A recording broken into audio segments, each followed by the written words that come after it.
کلمہ پڑھتے ہی حضرت عمر نے فرمایا یا رسول اللہ جب آپ سچے، قرآن سچا، اسلام سچا، تو چھپ کے نماز پڑھنے کا کیا مطلب ہے؟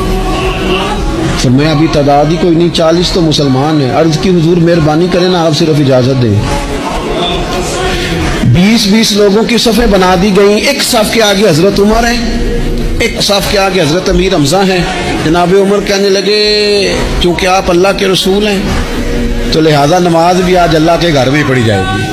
تو حضرت عمر بیت اللہ شریف کے بیچ کھڑے ہو کے نعرہ لگاتے ہیں، فرماتے ہیں میں عمر ہوں، تم مجھے بھی جانتے ہو، میرے باپ کو بھی جانتے ہو، تم میرا قبیلہ بھی جانتے ہو، میں نے پڑھ لیا ہے محبوب کا کلمہ۔